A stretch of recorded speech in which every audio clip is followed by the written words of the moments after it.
Good evening. Welcome to the American Antiquarian Society's program with Bethany Hughes on her book, Redface, Race, Performance, and Indigeneity. My name is Wendy Bellion. I'm a professor of art history and associate dean for the humanities at the University of Delaware, and I have the pleasure of serving on the American Antiquarian Society Council. The AAS is located on the ancestral homelands of the Nipmuc tribal community, who remain an active presence in central Massachusetts. As a national research library, the mission of the AAS is to cultivate a deeper understanding of the American past, grounded in primary sources like those in our vast pre-1900 collections, including newspapers, books, engravings, diaries, political cartoons, theater playbills, materials written by and for children, and much, much more. We foster a broad community of inquiry through inclusive programs and support of scholarship. We welcome researchers from around the world to use the collections, both physical and digital. And we host programs like this one that provide insights into the past and its resonance for today. Tonight's program forms part of our series, Insights from Indigenous Studies, and you can see more programs in this series by going to the AAS website. Our program this evening is being recorded, and you can watch recordings of all programs on our YouTube channel, which you can access via the AAS website, which is americanantiquarian.org, under the Programs and Events tab on the homepage. We will have plenty of time for your questions later in the program, and I would ask that you use the Q&A function at the base of your Zoom screen at any time during the program for posting those questions. Lauren Haviles, our programs coordinator, will be putting relevant information into the chat throughout the evening. Finally, I want to add that as a private, nonprofit organization, we welcome any support that you can provide to help keep our important work going. Thank you in advance for your generosity. And now it's my great pleasure to introduce our speaker, Bethany Hughes. Welcome, Bethany. Bethany Hughes is a member of the Choctaw Nation of Oklahoma. She's an assistant professor at the University of Michigan. A performance scholar and cultural historian, her work focuses on the representation of Native Americans in theatrical performance and contemporary Indigenous performance. Dr. Hughes teaches Native American studies, Indigenous performance, race and musical theater, and American performance. Her writing can be found in the journals American Periodicals, Theater Journal, Theater Survey, Mobilities, and Theater Topics. Her recent book, Redface, Race, Performance, and Indigeneity, which was published by New York University Press in 2024, is the basis for tonight's program. And I hope that you'll all have a chance to read it if you haven't already had a chance to read this wonderful book.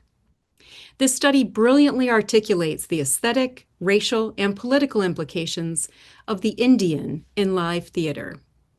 Bethany was a guest speaker for the AAS's Center for Historic American Visual Culture 2022 summer seminar, which was called On Stage, Spectacle in 19th-Century America.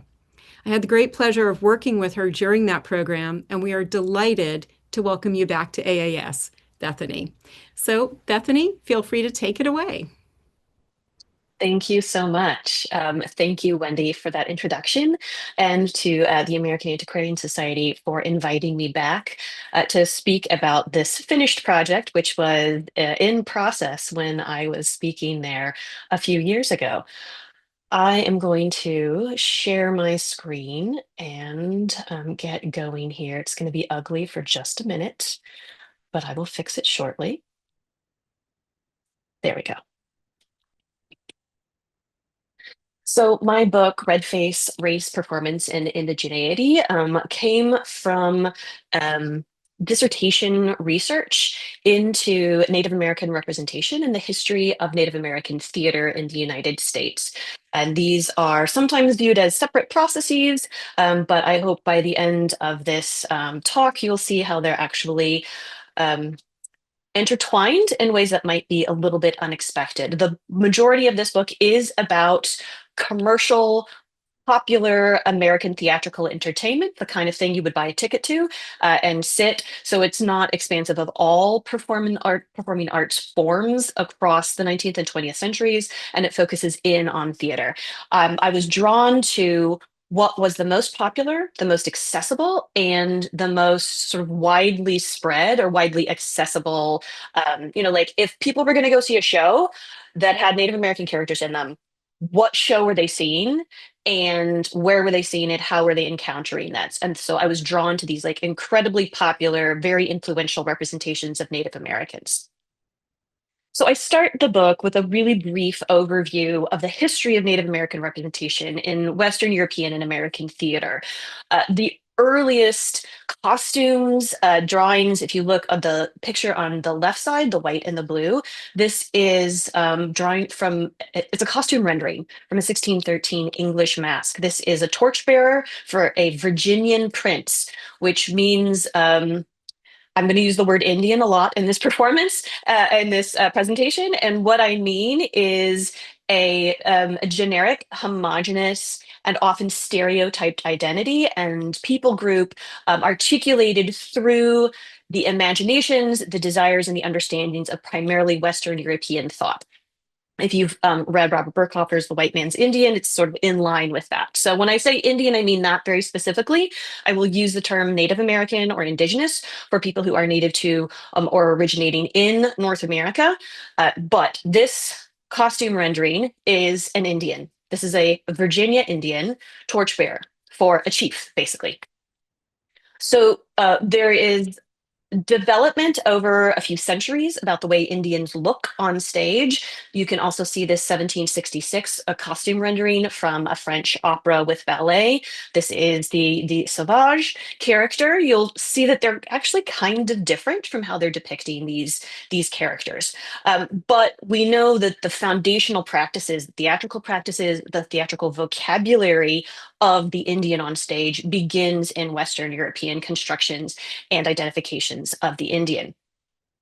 But that's just a really brief beginning part to try to forward my articulation of Redface. Redface is often articulated as a non-Native American actor playing a Native character. And I found that that definition fell flat, uh, particularly when it came to articulating the political implications of Redface and the actual substantive pieces that create it, right? It actually locates Redface on the body of a performer. And what I found throughout my research is that that's a little bit too simplified. And so how I articulate Redface is that it is a collaborative curatorial process by which audiences and artists construct a legibly Indian body on stage. So this takes into account what you might call racial formation or racial construction about the Indian as a homogenous, uniform racial identity in American culture.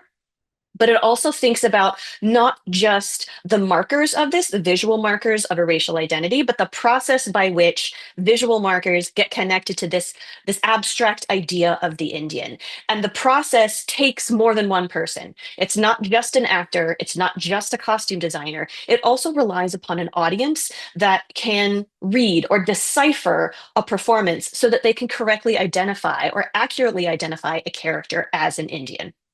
So this is the exploration that I offer throughout this book, which, as Wendy already noted, is interested in the aesthetic process, the aesthetic practices of portraying Native American characters, what it means to have a stage Indian, how do you display that, how do you mark that, what are the characteristics of the narrative structure, the character traits themselves, the costuming, the makeup, what are all these pieces that get put together in sort of the aesthetic project of Redface, alongside the racial project of Redface about securing and identifying and sort of creating boundaries around Native Americans as a race.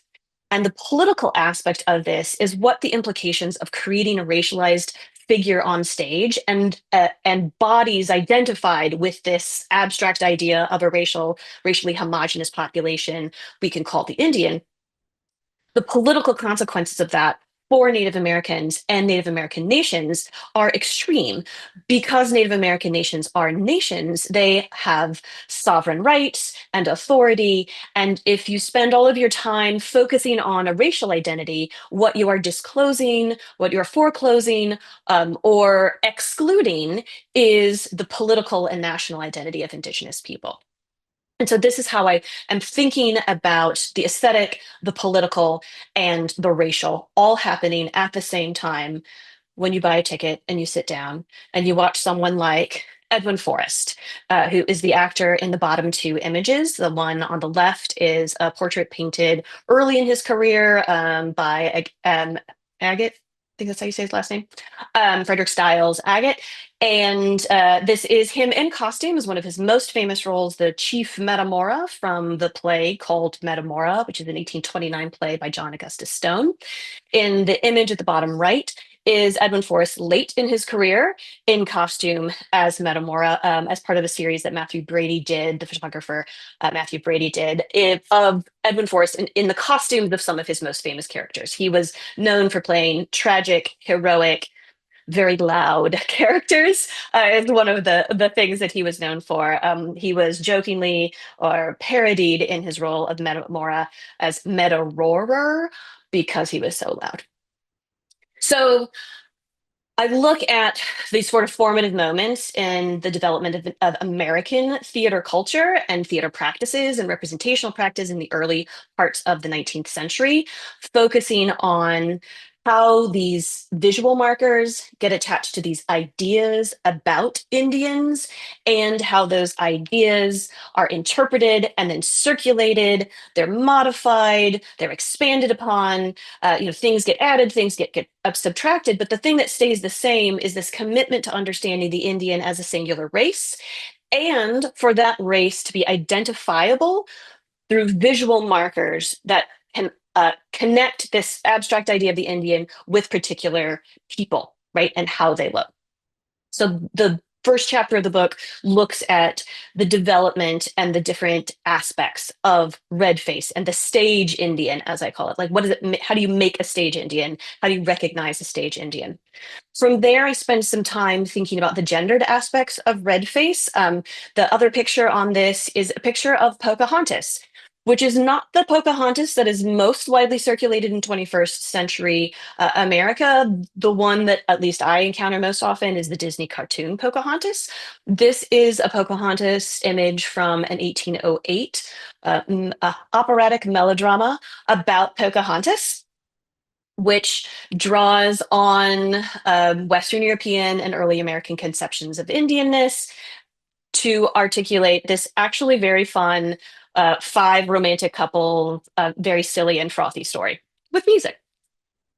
So I spend some time thinking about how Pocahontas specifically has been represented and how gender and race are combined and collapsed in various early 19th century plays about Pocahontas. And what does it mean to have a vanishing Indian type, which is a concept that I imported from existing literature in the topics of Native American representation.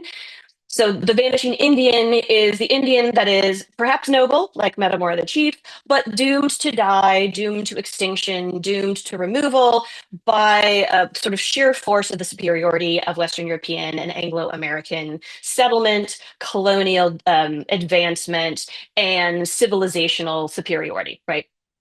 So the vanishing Indian, when it's a chief, tends to die or sort of fade away. When it's Pocahontas, when it's a gendered female Indian, the vanishing works in a really different kind of way. Often is the Indianness itself that vanishes. For example, there are plays that depict Pocahontas growing into English thought about gender roles, or Pocahontas as a secret practicing Christian, which distances her from her Indianness, and over the course of the play that develops. So there's different techniques, sort of narrative techniques, to articulate what it means for the Indian to lose the Indianness over time. And I spend time thinking about how that's attached to gender. There's also a small section in the chapter on Pocahontas that talks about the political stakes of Redface and what it means to create this recognizable, legible Indian figure on stage, and how that legible Indian figure is then carried into American culture in situations as varied as US census taking to miscegenation laws across a couple of different centuries. And so thinking about the stakes of Redface. Redface is not a phenomenon that just occurs on stage because it's a process. The process of legibility, of racial reduction happens in everyday life too. I then move to a discussion of the really intense need to authenticate Redface as somehow accurate or authentic to some true to life sense of Native Americans. And this shows up in a lot of different ways. It's another sort of consistent theme across the performances that I researched. You're seeing a picture of a poster from the Buffalo Bills Wild West show. This is a very famous, you're probably familiar with it, Wild West show that toured North America, Europe. There were sort of knockoff imitation Wild West shows that also toured South Africa, Australia, New Zealand. It reached sort of anywhere that Western European culture reached, the Buffalo Bills Wild West reached, give or take a little bit across decades at that turn of the 20th century. And so it became a space where the Indian, because there were Indians attacking wagon trains and Indian and cavalry fights and Indians attacking settlers and Indians attacking wagons and Indians racing on horseback and foot. And there were a lot of Indians portrayed in these performances. Now, the interesting thing about Buffalo Bill's Wild West is he exclusively hired Native Americans, primarily Oglala Lakota, from the Sioux Nation. And so they were at once what we could consider authentic because they were themselves, but they were actually hired to play the role of the Indian, to be defeated by the cavalry, to be exoticized in the performance of their dances and songs and stories, to be looked at in the Indian village that, the performance goers could pay a little extra and walk through the Indian village and see sort of up close what the Indians live like. So there's this really interesting mediated aspect of Buffalo Bill's Wild West at the very same time that it's advertising and understanding itself as actually real and authentic. Buffalo Bill famously refused to even call the Buffalo Bill Wild West a show because he said it's not show, it's real life. And so there's a really interesting thing going on there about the need to connect this red face performance, this process of identifying figures and bodies on stage as Indians connected to some sort of real historical or present day figure that carries with it a kind of weight. I also discussed the connections of Metamora, of the play that I spoke of earlier with Edwin Forrest, and how he navigated that sensibility too in a very different, using very different techniques and strategies than Buffalo Bill's Wild West. The other image on your screen is a circa 1900 poster from a play that was on Broadway called A Stranger in a Strange Land. I have not yet been able to find an extant script of this play, but there is a series of advertising posters that gives you a little bit of a sense of what this play is about. There is a character list also that includes an American who goes to England, convinces colleague, friend, it's a little bit unclear from the materials that I have, to dress up like an Indian. And the image you see is this man from America introducing his friend, the Indian, to a group of women in England who are very concerned and worried in their expressions and stances. And I point to this because this is a really different set of visual markers than the English mask in 1613. It's a different set of markers, or at least some differences between the Edwin Forrest Matthew Brady photo from the late 50s, early 60s. And so we can see that how modification shifts over time, the way that audiences are identifying characters. There's a few markers that stay very consistent throughout: feathers, like nearly always feathers for approximately 400 years. That's a thing that you can almost always guarantee there's going to be when you're talking about red face. But blankets, alcohol, moccasins, headdresses, horses. The absence of clothing is another thing that shows up pretty regularly too. And also a consistent preference or priority given to masculine or male identified figures of the Indian. So the gendered aspects of Redface continue. The last chapter of the book is about fixing Redface, in part because I get that question a lot, right? Like, how do you make it better? And how do you interact with these historic, famous pieces of American theater history that perhaps you want to produce, or you want to watch, or you want to teach in a class that have these problematic, reductive depictions that create these political implications for Native nations that you may not want to participate in? And you may understand the depictions themselves are reductive or simplistic and really not as complex as you want your, say, student actors to be engaging with as actors, or you want your audience as a sophisticated theater going audience to be able to engage with. So Fixing Redface is about a musical. It's about the 1946 musical Annie Get Your Gun. You'll see some images from the original production. Ethel Merman originated the role, and you'll see her. This is part of the Indian sequence at the end of Act One, where she is adopted into the Sioux tribe and performs the comedic song "I'm an Indian Too." There's a lot of what you could call problematic representation of Native Americans in this production. It's quite cartoonish, very stereotypical, and for the most part played for laughs, not as sort of a complex, fully human figure, which is not uncommon for musical comedy in this era. However, in 1999, there was a revival of this production of this musical on Broadway that was extensively rewritten, and so much so that it's typically referred to as a revisal. It is a revival of a play that was revised so much that it's really a different kind of beast. The image on the far right of the screen is a character developed and created for the 1999 revival named Tommy Keeler, who is a mixed race Native American who throws knives and the sideshow, basically, for the Buffalo Bill Wild West show. So there is an interesting continuity of representational practices and narrative practices between the 46 and the 99 versions, which I argue in that chapter shows the difficulty of fixing Redface is primarily in defining it correctly.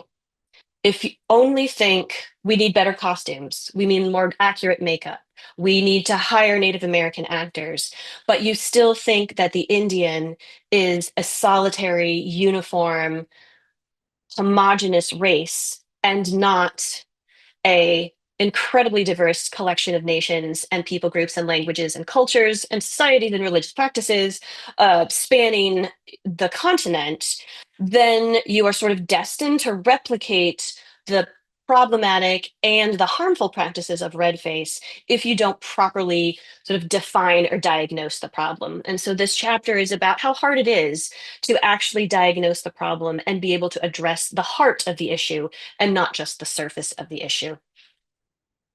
A final thing I'll say about the book, I'm trying to make sure I'm staying on track here for time.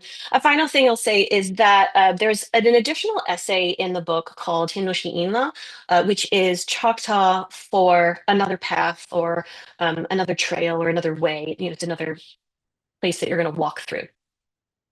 And I wrote this piece. The pages look like this in the book. So if you get a chance to read the book, I will say I will recommend that you get the hard copy version of it because the publisher was unable to ensure that this particular essay was placed in the Kindle version and the ebook version identically to the hard copy. So the hard copy is the way I would like readers to be able to encounter it. So if at all possible, check it out from your library or whatever if you're interested. But what happens is at the very end of the book, I actually offer an invitation or a provocation to readers to think about what does it mean to be part of the process of Redface. If it takes an actor and an audience, then the audience themselves has power and has agency in shifting how we articulate the Native American on stage and in perhaps excising the Indian from our theatrical vocabulary.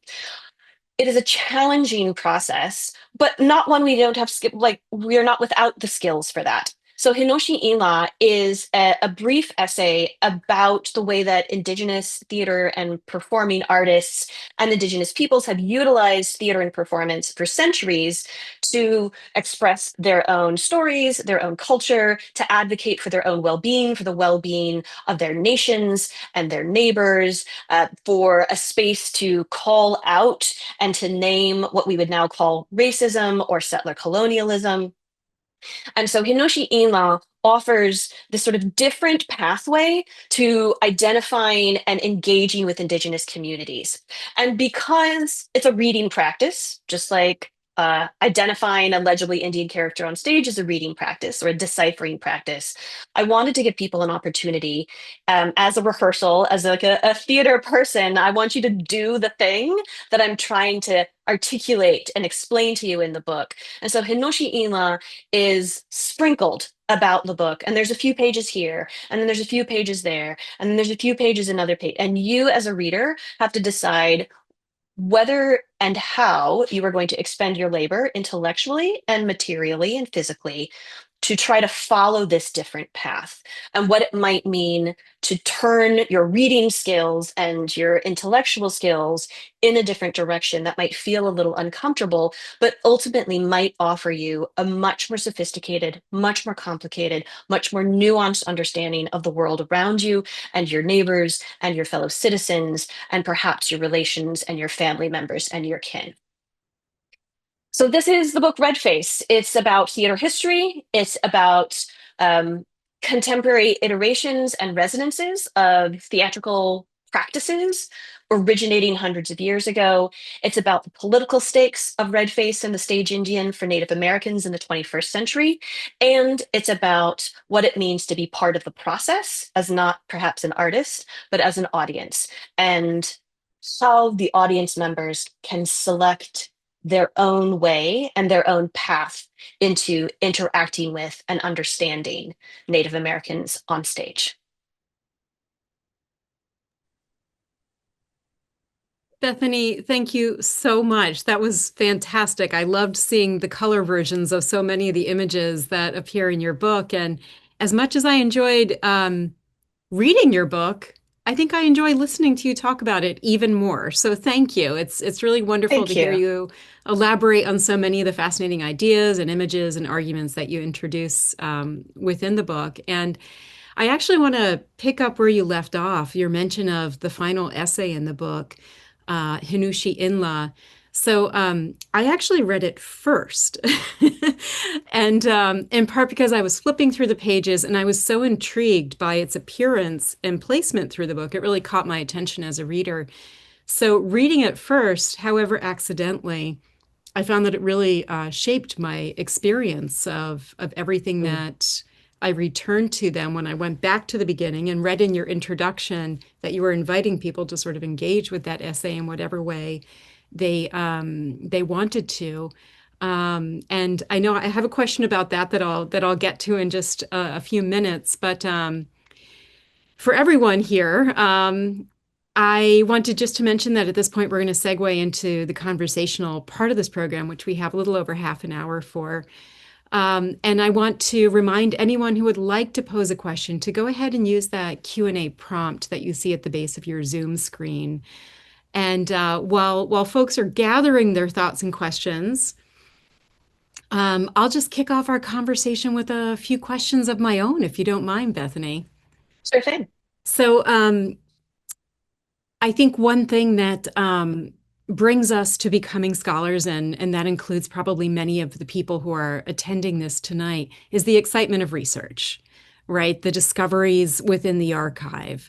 So I just want to open up our conversation by asking what surprised you most in your research? Did you come across unexpected discoveries or perhaps absences, things you expected to find that really ended up shaping your findings in the course of your research? Yeah, yeah, research is fun. There's particularly archival research, which the majority of this project is an archival project. And I tell my students that archives always give you more and less than what you were looking for. And so it's a fun and frustrating experience, right? To discover these things. So I would say the biggest surprise, really, what I encountered is related to just the sheer frequency of plays with Native American characters in them. In theater history, sort of text and understanding, there was a time period, basically 1830s, 1840s, where we understand that the Indian play was a fad, that like American theater just like loved to play about Indians in the 1830s and 40s, and kind of a little bit on either side, but this is like the heyday. And over the course of my research, what I found is one, yes, American theater loved the Indian plays in the 1830s and 40s, but they actually didn't stop loving the Indian plays. And I had a couple research assistants who spent a few years with me combing through copyright data and New York theater history books that were digitized because this was during COVID, and like how could you access? And we ended up collecting hundreds and hundreds of instances of American plays with Native American characters. We actually were so intrigued by the amount and the different kinds of performances that an American theater going audience, particularly in New York City, could, so like what kind of performances could you attend? And found so we actually expanded the research project to beyond what you would consider sort of like the legitimate stage, right? Ethnological exhibits and cultural performances and sideshows and things like that, right? And so what we found was that the Indian plays didn't slow down. And when they actually start slowing down in sort of the American commercial theater, they're actually just shifting into a different location. Everything I'm saying to you is in like two paragraphs in the book because there was so much there that I actually have a separate supplementary website database project that's ongoing. Hopefully, I get to launch it this fall. That is going to be publicly available and searchable to try to locate like where is Redface happening, when is Redface happening, how frequent is it happening, and what are the kinds of encounters that American audiences are having with the stage Indian. And so that was something that was actually surprising to me because I had heard, like there was this moment in time where they were popular, then they stopped. And what I learned is they didn't stop being popular. By the end of the 19th century, there starts to be fewer commercially available plays, but you have the Wild West shows and you have vaudeville. And Christine Bold's book, Vaudeville Indian, she did research for years and identified, I think, somewhere around 300, somewhere between 250 and 350 different vaudeville acts and variety acts that were representing themselves as Native Americans, right? So when it's maybe not on the legitimate theatrical stage in New York, it's at the Wild West show in Madison Square Gardens, or it's at the Variety Hall. And then by the time vaudeville dies, then you have radio and film and television, and you have the rise of cowboys and Indian movies and the Western, right? And so this is a thing that was actually really intriguing to me. And it doesn't exactly fit into this book that's really trying to think very carefully about theater specifically, but I will say that's one of the insights that I've been able to find that I think is really fascinating and am hoping to spend more time on. Like, how do we track the Indian across different modes and medium of entertainment and narrative and expression?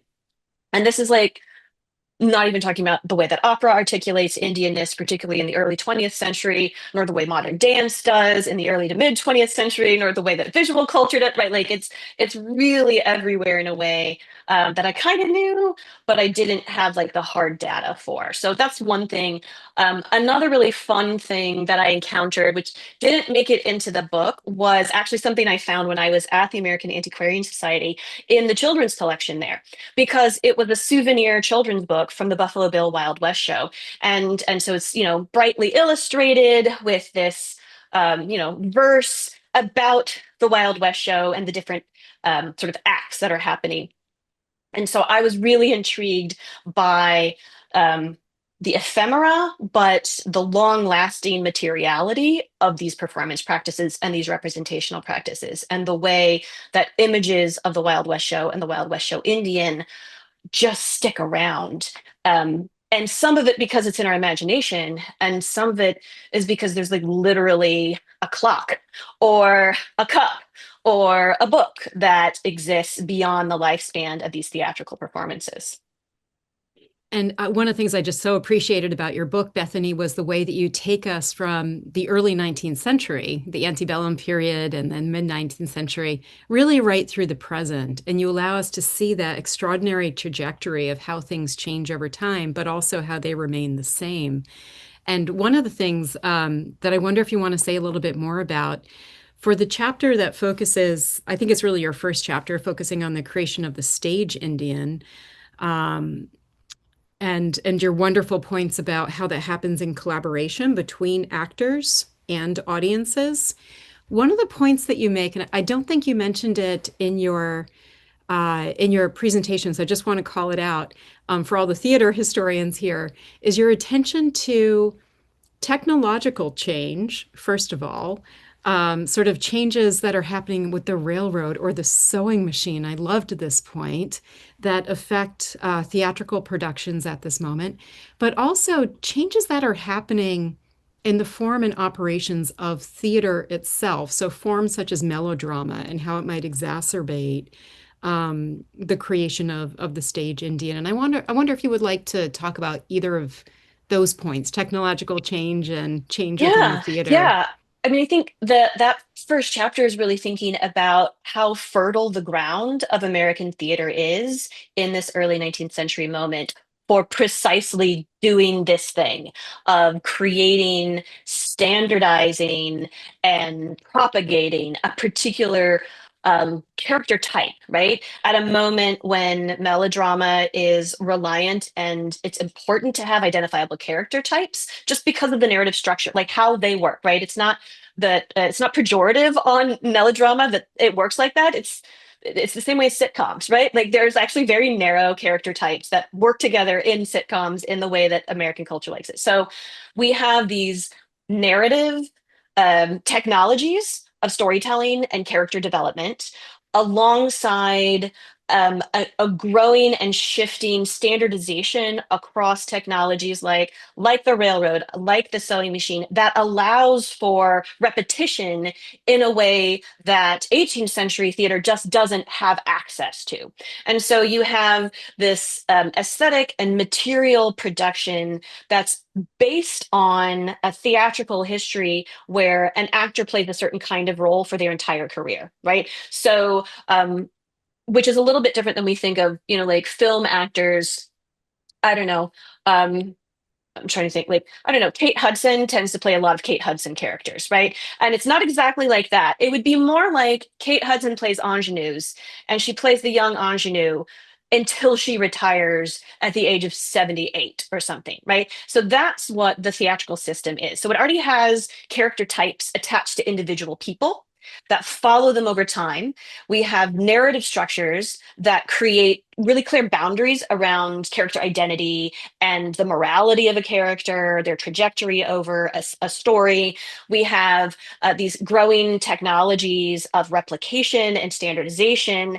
And so we're just at this moment in American theater history where we're like really good at making something and copying it and then circulating it because now we have the railroad.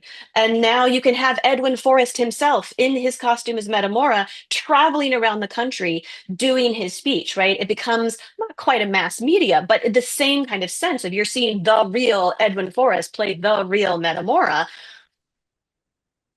And, by mid-century, get the sewing machine. So then costume lists that are being published in the 40s, 50s, but definitely by the 60s, you're getting costume lists published in scripts that say like, the Indian chief wears an Indian shirt, as if you know what an Indian shirt is and what makes a shirt Indian. But if you have access to creating replicas of an Indian shirt that you can produce, you know, at scale, the rise of costume shops, costume houses, so you can rent costumes. That happens by the end of the 19th century. That's starting again, like lends itself to this system that creates a product, really. Like this stage Indian becomes something that is accessible for amateur theater makers in like Utah or professional theater makers on the Broadway stage, and they have access to the same sort of visual vocabulary, narrative vocabulary, and technological tools that allow them to do that, which then further cements this narrow vision of the Indian in American theater culture. Thank you. We're beginning to get some questions in the Q&A, which is great. And we have one from Karen Sherry that I think will pick up on what you just mentioned. But I did want to just pose one additional question before we move to the Q&A. And it goes in part to that final essay, Hanushi Inla. And I was wondering if you could share with us how, if at all, you feel that your research and writing is informed by Indigenous epistemologies. Yeah, that's a really good question. I think I can very clearly point to that in some of my other writing a little bit more than in Redface, in part because of the formal requirements of a tenure book. Mm. There are conventions about what this makes this book legible as the tenure book. The last vote on my tenure case is in 2 days, so Good almost there. luck. Thank you. So this book and that essay really was me trying to think about the whole person engaging with my book and not just the person's brain.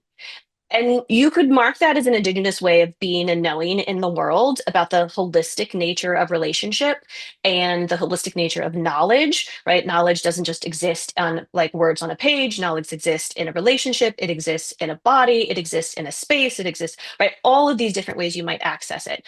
So I think you could articulate this as a sort of like Indigenous studies inflected mode. I think for me, what I wanted to do was to provide readers with an alternative. And it felt like, as someone who is in Indigenous studies, to simply spend the entire time saying, here's how white American theater has gotten it wrong, while helpful to articulate exactly how that happened and exactly the stakes of that process, it did not actually bring into the space Indigenous people and the ways that they creatively and interestingly and beautifully also engage with theater and performance. And so, one of the things I was trying to do with that essay was really invite people to think about what does it mean that Indigenous people have been performing and often in recognizably like Western theatrical like modes for a really long time. So I'm really happy to hear that you read the essay first. I would love to hear how that shaped your reading of it, because I'm actually really excited about the different pathways that people can take through this book. Um, but one of the things that I also thought really carefully about is where those pages should live inside of the bigger work. And I wanted then to be something that you could go back and sort of sit with. And so all of the pages in Hanushi Inla are actually in direct relationship, either temporally or topically or politically or aesthetically with the conversation happening in the book about American theater, commercial performance at the same time.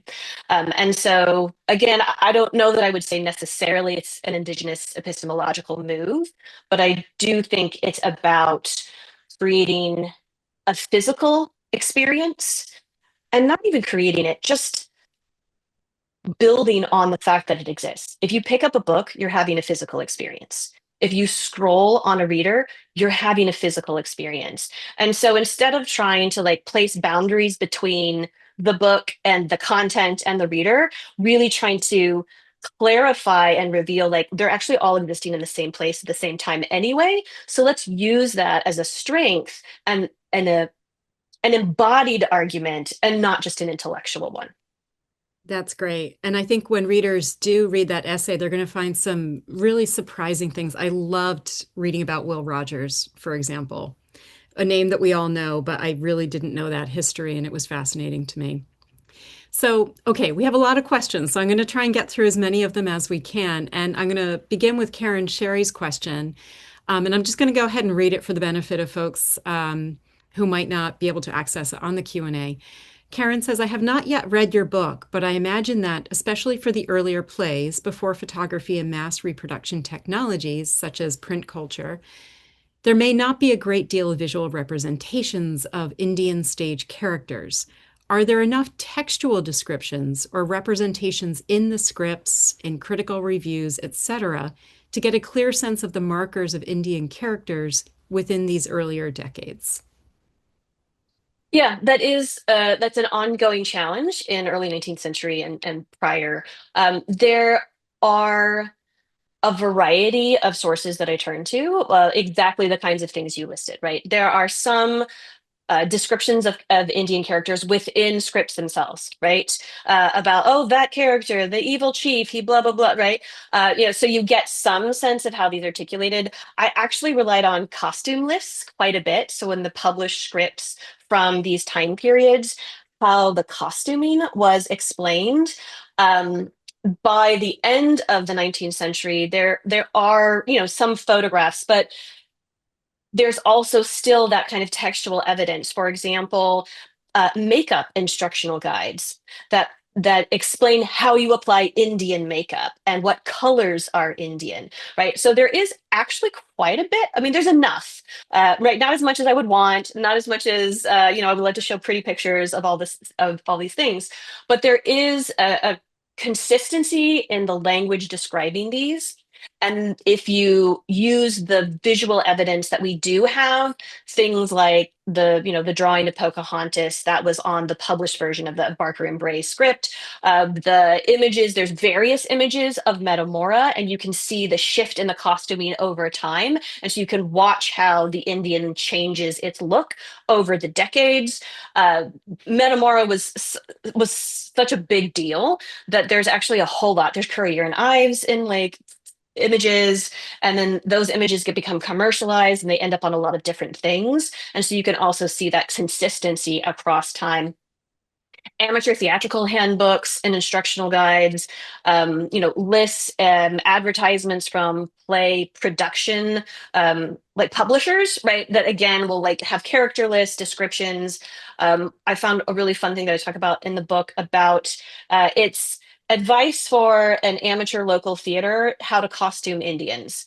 And so when they say feathered headdress, they list out like here's like the kind of like here's the kind of material that you need, and here's how you should tear it, and here's how you should attach it, so you can get a sense of how this visual vocabulary is developing and it consistently across these different things. And so that's really what I followed, is trying to see across the 19th century how are languages and visual images sort of mapping onto each other, that allows me to make a pretty strong guess and case for understanding what an Indian shirt is, for example.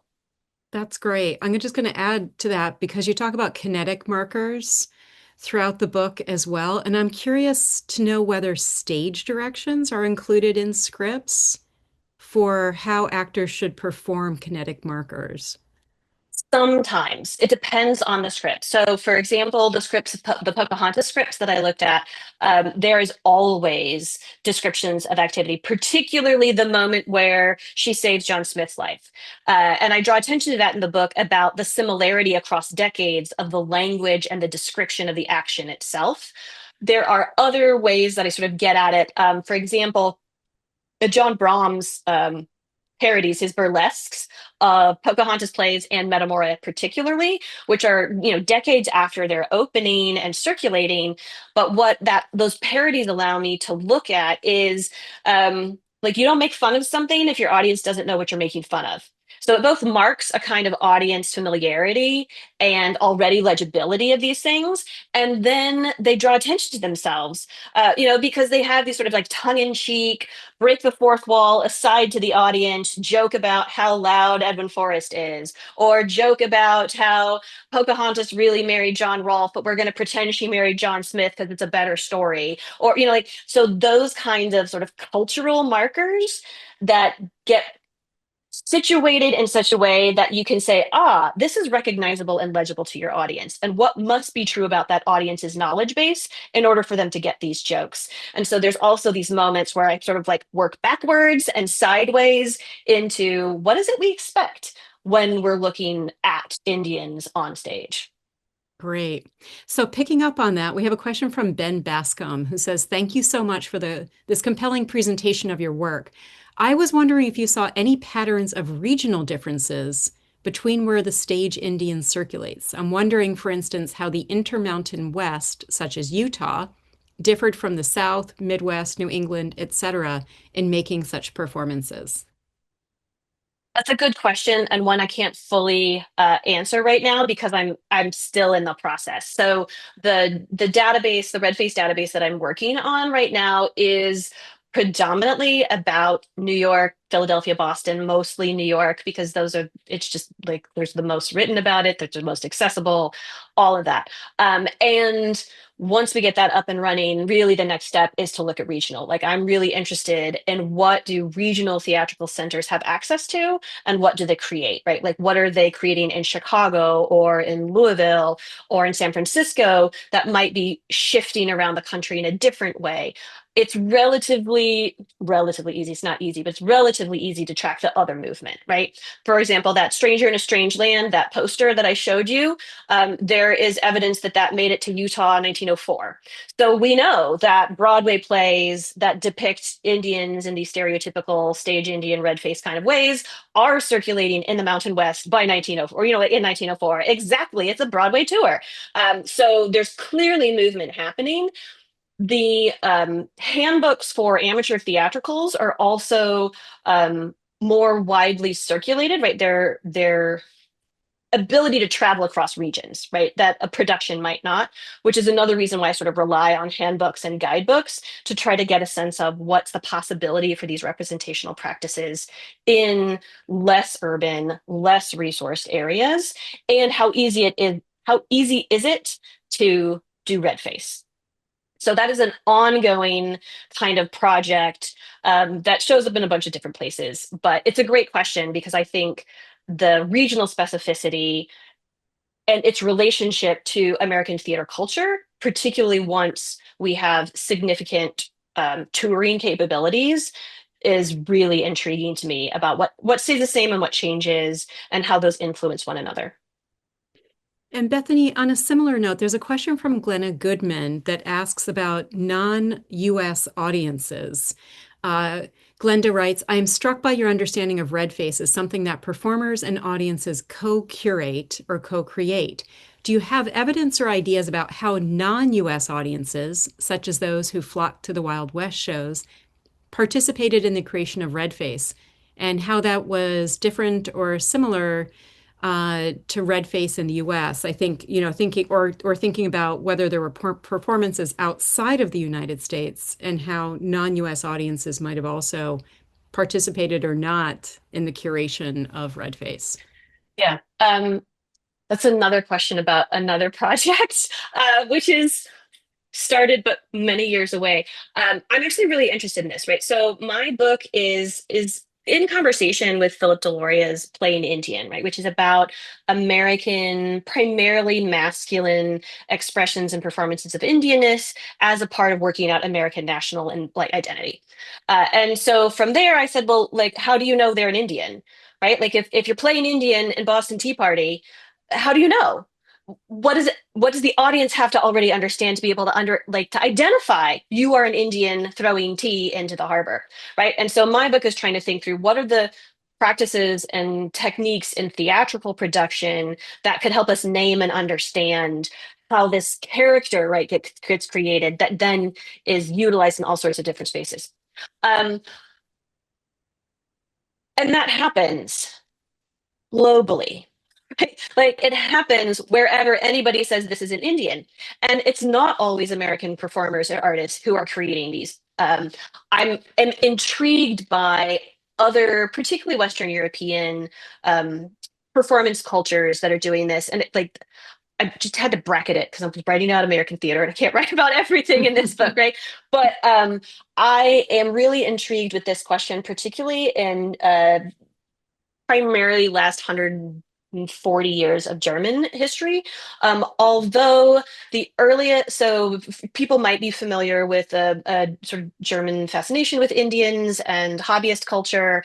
The novels of Karl May, the Winnetou novels about the Apache chief Winnetou and his white sidekick, Old Shatterhand, and how that became a theatrical, a literary, a film, a cinematic kind of participation in German creation of the American Indian, really. And so there is a very particular way to think about it in Germany, and there's some people who've written on it, and I'm intrigued about it.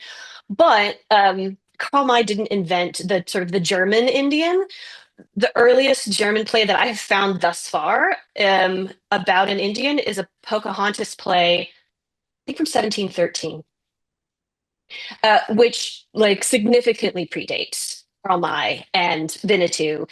And so what the phenomenon that you're naming is like what is sort of European inventions of the Indian, which that 1613 mask is one of those. And so there is this other kind of history which I have not delved into as much as I want, but I think there's something really interesting because, like, does it stay an Indian? Is it a different kind of Indian?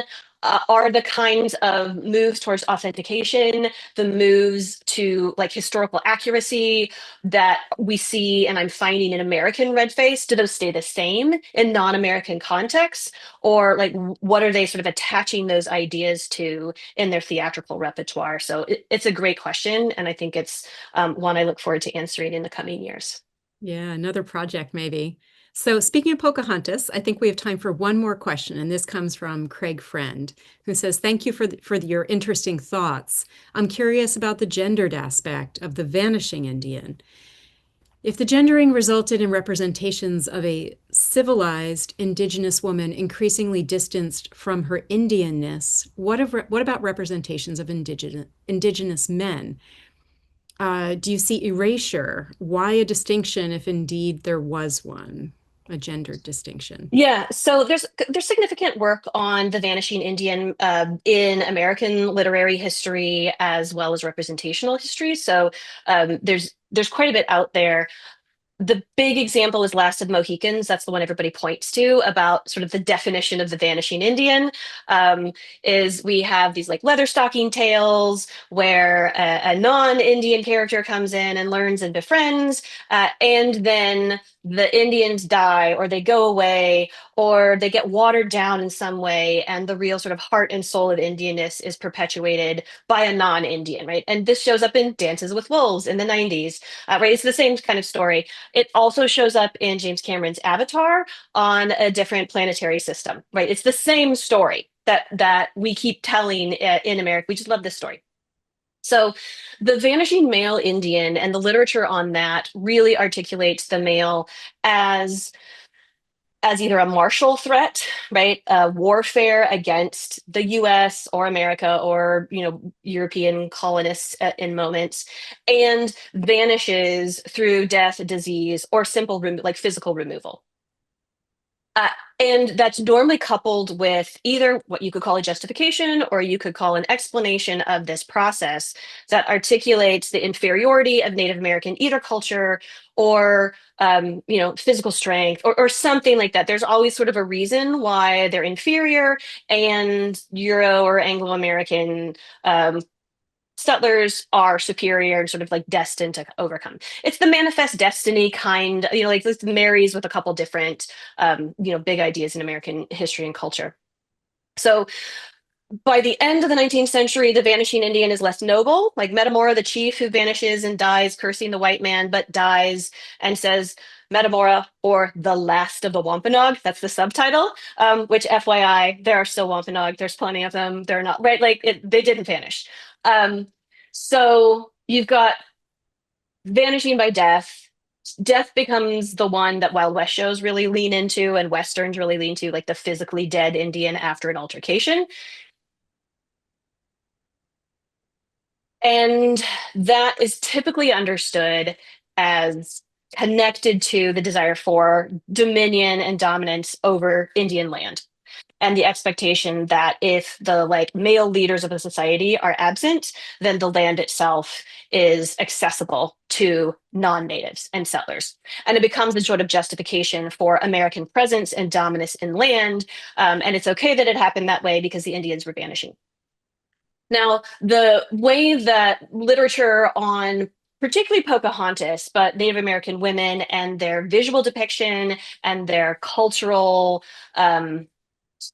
influence, or the way they're understood, is about their availability as essentially a natural resource. And so the history of depicting the New World or the Americas as an Indian queen that then flows into visual depictions of America and the colonies as an Indian princess. And there's always something about the resources available connected to this female figure, and then her willingness to interact, and sometimes depicted in sexualized interactions. And so the Indian woman vanishes the Indianness, but the resources attached to that Indian woman are desired and desirable for settler, colonial, and settler states. And so they actually want to keep the body because the body is the resources, in the way that Native men, they don't need to keep the body. Actually, the body is the problem because the body says the land is not free. And so there's really these interesting things happening. And everything I'm saying, I would draw on Indigenous studies and studies of particular settler colonial theory and practice, and the way that maps onto literary history and cultural history around these representations. Thanks, Bethany. And, your answer right there just points to the expansiveness, I think, of your book and the way you draw on so many different aspects of U.S. history to develop your arguments. It is a fascinating book. You've given us so much to think about tonight, and I'm so glad to learn about this website, and we'll be keeping an eye out for it. I wish we had more time because I know we have more questions. I want to thank everyone for their questions. I'd also like to invite everyone to give Bethany a big round of virtual applause wherever you are for sharing her research with us tonight. So thank you, Bethany. As a final point, I'd also like to just invite everyone here tonight to attend a few of the Antiquarian Society's upcoming programs. So we have two hybrid events coming up. On Wednesday, May 29th at 7 p.m., a program with Craig Friend, from whom we just heard the last question, on his new book, Becoming Lunsford Lane, The Lives of an American Aeneas. And then on June 5th, a program with Jeffrey Rosen, who is the president and CEO of the National Constitution Center. And Jeffrey will be presenting the inaugural Harry and Jane Dewey lecture on his newest book, The Pursuit of Happiness: How Classical Writers on Virtue Inspired the Lives of the Founders and Defined America. So these and many other programs are listed on the website where you can register in advance. All programs are free of charge and everyone is very welcome to attend. So again, thank you to everyone. Thank you to Bethany, and have a wonderful rest of your evening or afternoon, wherever you might be.